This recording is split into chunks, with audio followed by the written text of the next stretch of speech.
Hello friends, मैं राना और चलिए इमेजिन करते हैं कि हमारे पास एक टाइम मशीन है जिससे हम अतीत यानी कि पास्ट में ट्रैवल कर सकते हैं। अब जैसे ही हम मशीन का बटन ऑन करेंगे तो मशीन काम कर जाएगा और हम अपने पास्ट यानी कि अपने दादाजियों के ज़माने में पहुंच जाएंगे। अगर किसी तरह से आप अपने दादाजी को उनके शादी से पहले ही मार देते हो तो आपके मम्मी और पापा कभी एक दूसरे से मिल नहीं पाएंगे, यानी कि आपका एग्जिस्टेंस में आना इम्पॉसिबल हो जाएगा। अगर आप प्रेजेंट में एग्जिस्ट नहीं करते हो तो आप पास्ट में जाकर के अपने दादाजी को कैसे मार सकते हो? तो एक पैराडॉक्सिकल साइकिल है जो इसी तरह से चलता रहेगा और इसे हम दी ग्रैंडफादर पैराडॉक्स कहते हैं। तो क्या सच में हम अपने अतीत में जाकर के अपना फ्यूचर चेंज कर सकते हैं या फिर अपने फ्यूचर को इन्फ्लुएंस कर सकते हैं? तो ये सब क्वेश्चन का जवाब हमें इस वीडियो के एंड में मिल जाएगा।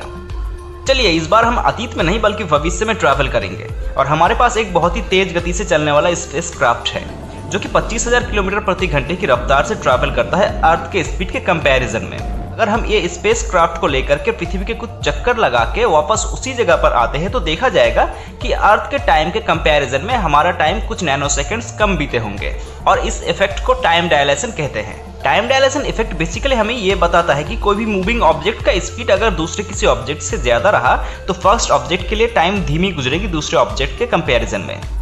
यानी कि ऑब्जेक्ट ए का स्पीड अगर ऑब्जेक्ट बी से ज्यादा रहा तो ऑब्जेक्ट ए के लिए टाइम धीमी गुजरेगी ऑब्जेक्ट बी के कंपैरिजन में, जिसका सबसे अच्छा एग्जाम्पल है हमारा इंटरनेशनल स्पेस स्टेशन। अगर कोई एस्ट्रोनॉट हमारे इंटरनेशनल स्पेस स्टेशन पर 6 महीने गुजार करके पृथ्वी पर वापस आते हैं तो देखा जाएगा कि अर्थ के टाइम के कंपैरिजन में वो एस्ट्रोनॉट 0.005 सेकंड्स कम एज किए होंगे। 0.005 सेकंड्स बहुत ही कम समय लगता होगा, लेकिन आपका स्पीड जैसे ही बढ़ता जाएगा और आप स्पीड ऑफ लाइट के करीब जाते रहोगे तो आपके लिए टाइम डायलेशन का इफेक्ट भी बढ़ता जाएगा रैपिडली। आप इस ग्राफ में देख सकते हो कि आप जब भी स्पीड ऑफ लाइट के 75% तक स्पीड को अचीव कर लेते हो तो आपके लिए टाइम डायलेशन का इफेक्ट बहुत ही सीरियस हो जाता है और टाइम कहीं गुना ज्यादा स्लो हो जाने लगता है। तो आप शायद सोच रहे होंगे कि टाइम डायलेशन के साथ टाइम ट्रैवल का क्या लेना देना।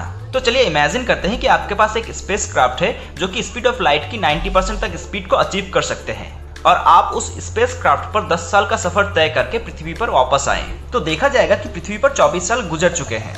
यानी कि आपका उम्र बस 10 साल बढ़ी होगी लेकिन पृथ्वी पर वो 24 साल गुजर चुके होंगे। मतलब कि एक तरह से आप 14 साल फ्यूचर में पहुंच चुके होंगे या फिर आपको फ्यूचर में टाइम ट्रैवलर भी कहा जाएगा।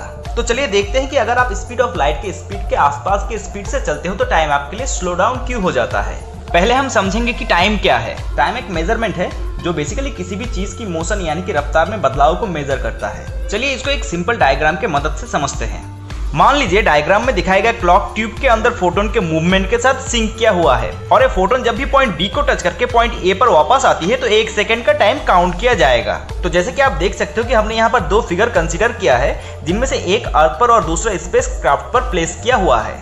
अगर हम स्पेस क्राफ्ट को बहुत ही तेज रफ्तार अलाउ करते हैं तो देखा जाएगा कि स्पेस क्राफ्ट वाला क्लॉक धीमी पड़ने लगी है। ऐसा होने का कारण है कि जब हम इस फिगर को बहुत ही तेज रफ्तार से मूव करवा रहे होते हैं तो फिगर के फोटोन को एक लंबी और डायगोनल डिस्टेंस कवर करना पड़ रही होती है, जो कि असल में लाइट फोटोन्स की कॉम्बिनेशन होती है और लाइट का स्पीड कांस्टेंट रहेगी हर सिचुएशन में। तो कांस्टेंट लाइट की स्पीड की वजह से ये एक्स्ट्रा डिस्टेंस कवर करने के लिए टाइम को खुद धीमा होना पड़ेगा।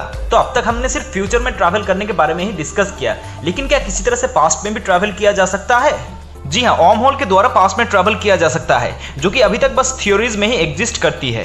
Worm hole basically space time की विकृति की वजह से बनती है। अगर आपको स्पेस टाइम के बारे में नहीं पता है तो मैं बता दूं कि वर्म होल को समझने के लिए स्पेस टाइम का बेसिक कंसेप्ट होना बेहद जरूरी है।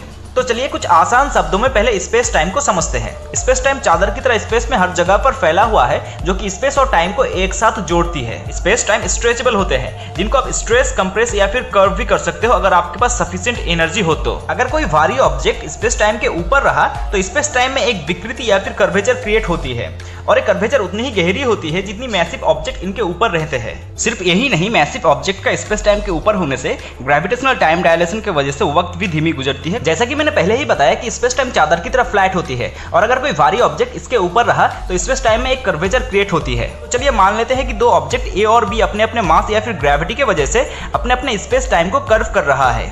अगर इन दोनों स्पेस टाइम में आए विकृति की वजह से कर्व पोर्शन एक दूसरे को कोइंसाइड करता है तो इन दोनों स्पेस टाइम के बीच में एक शॉर्टकट पथ या फिर एक सुरंग बन जाएगी और इसी सुरंग को वर्म होल कहते हैं। बेसिकली वर्म होल एक टाइम को दूसरे किसी टाइम से जोड़ता है। वर्म होल बहुत ही अनस्टेबल और आकार में एटम से भी छोटे होते हैं, इसलिए वर्म होल को कभी भी आज तक डिटेक्ट नहीं किया गया है। तो चलिए समझते हैं कि ये वर्म होल कैसे एक टाइम को दूसरे टाइम से जोड़ता है। मान लीजिए आप एक बहुत ही पॉलिश्ड सरफेस को माइक्रोस्कोपिक लेवल पर जूम इन कर रहे हो, तो कुछ देर के बाद देखा जाएगा कि उसी पॉलिश्ड सरफेस पर बहुत सारे छोटे छोटे गड्ढे दिखाई पड़ रही है। इसी तरह से गुजरा हुआ टाइम या फिर गुजरते हुए टाइम स्पेस टाइम पर कुछ कर्वेचर छोड़ जाते हैं, और एक कर्वेचर यूजुअली स्पेस टाइम पर मैसिव ऑब्जेक्ट के होने की वजह से बनती है। और जब भी ऐसे कोई दो कर्वेचर एक दूसरे को टच करता है तो इन दोनों टाइम के बीच में एक वर्म होल क्रिएट होता है। तो हमने यहाँ पर वर्म होल के द्वारा पास्ट में ट्रैवल करने का बस एक पॉसिबल वे को लेकर के डिस्कस किया। वर्म होल खुद में ही एक बहुत बड़ी एक्सप्लेनेशन है जिनके बारे में आगे वीडियो में विस्तार में जानेंगे।